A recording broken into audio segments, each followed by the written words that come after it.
A desperate last stand underway right now in Mariupol. Bloody battles raging inside the city's besieged steel plant. It's the final stronghold of Ukrainian resistance in that city, where the soldiers are completely surrounded and civilians are struggling to survive in underground bunkers.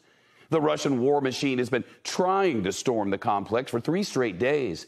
This is new drone video of the relentless Russian bombing and shelling. The Ukrainian commander says his troops are holding the line, but that the fighting has been fierce and ongoing. In a video message today, the commander begged the world and the Ukrainian President Volodymyr Zelensky to rescue the civilians and wounded soldiers inside the plant.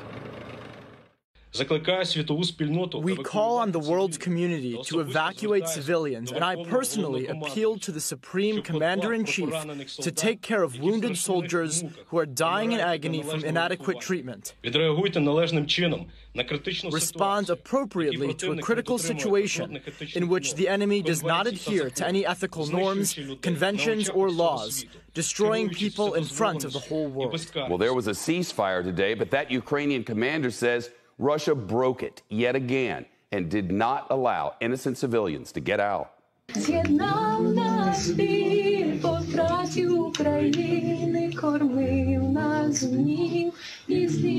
Video of the steel plant defenders singing in the dark a Ukrainian battle hymn, the lyrics hauntingly relevant. We were born in a great hour from the fires of war and the flames of gunshots. We were nurtured by the pain of losing Ukraine. Our coverage begins tonight with NBC's Cal Perry reporting live in the Ukrainian capital, Kyiv. Cal.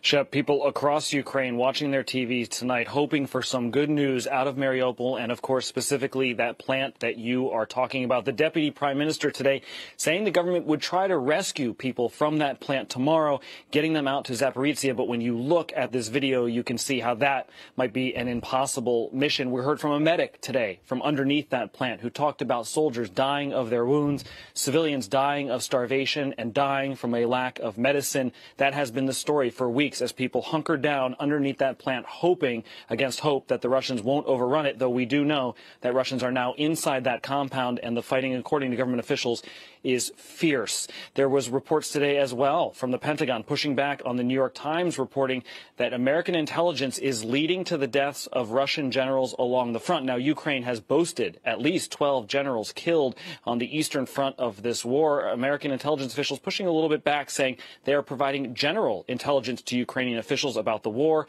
What Ukraine does with that intelligence is up to them. And we do know, Shep, the operational security amongst these generals has been very poor, according to Ukrainian officials. They are using their cell phones. Some of them are calling home. It seems likely that that is how they were targeted.